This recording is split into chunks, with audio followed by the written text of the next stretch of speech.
Facebook. I just thought I'd talk tonight about octave changes and playing harmonics exercises for register changes for flutists, because it's around the time we start preparing our beginners for Christmas concerts, and much of the music is above the staff for flutists. And in addition, auditions are starting to come up for our 7th, 8th grade and high school flutists. All region auditions, they're coming up quickly. And most of this music features octave jumps or intervals of larger than an octave.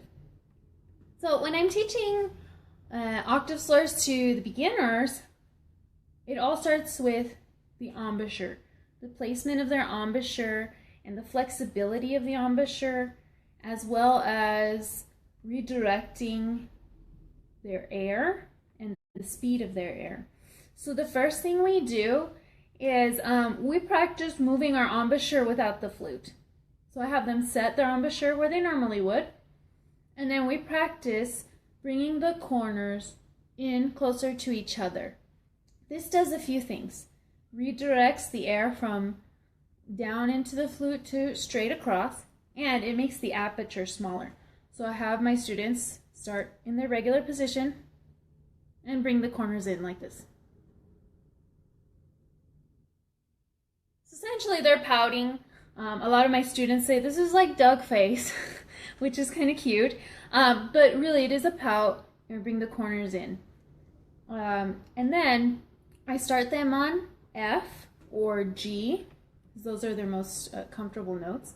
F is usually a great one for band students, since F concert is usually one of the first pitches they learn to play. So we start on low F and slur up the octave.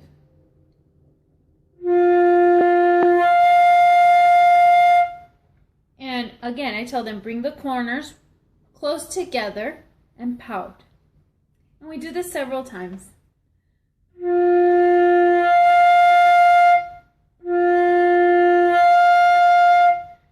And then I take them through all of the notes that have the same fingering. So F, G, A, B flat, C, and all the semitones in between. So F, F sharp, G, A flat, A, B flat, B natural, C, and C sharp.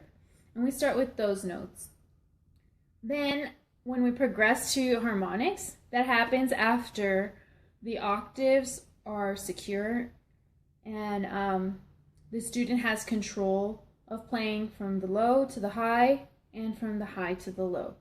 So then we progress with harmonic exercises, and it's the same procedure, starting with movement without the flute. And then I demonstrate for them so they can hear the sound.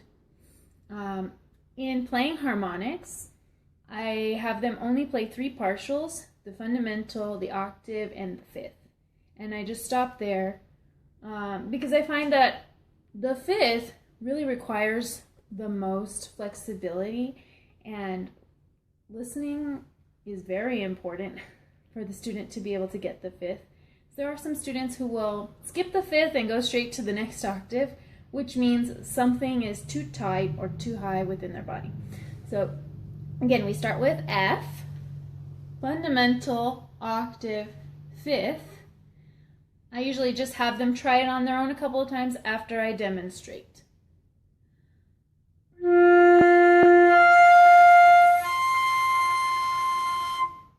And I give them time to try it on their own. When we try it as a group, I set the metronome to 80, and I have them play in half notes.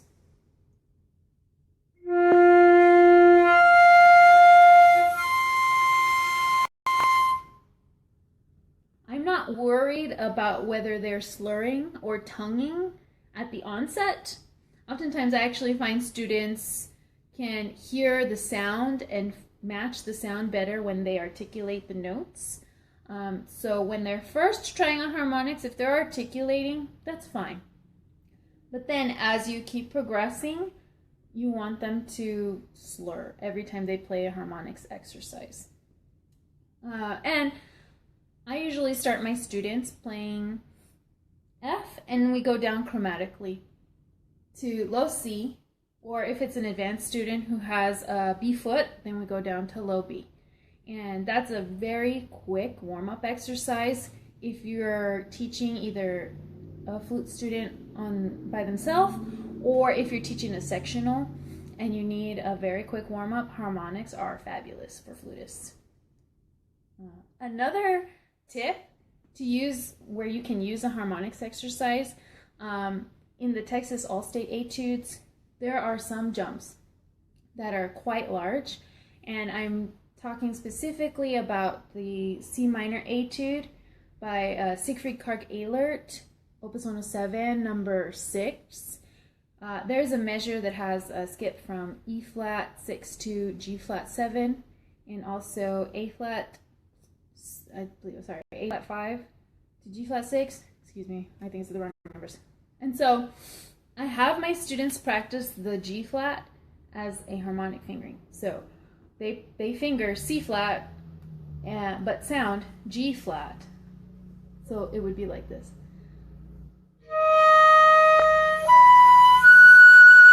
I'll try that again.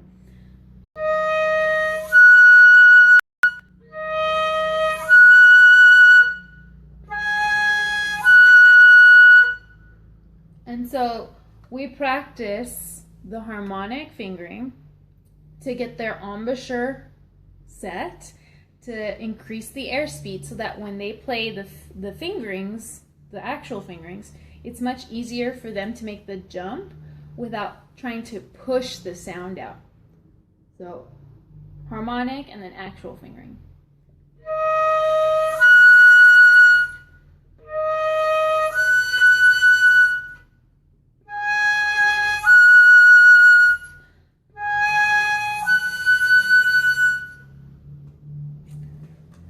I hope this is helpful for you, and harmonics are fabulous for all level of flutists, beginner through college level, university level, professional level. I still play harmonics daily, and they're fabulous, and I hope this is helpful. I look forward to seeing you guys and hearing your comments, your questions. Have a wonderful evening.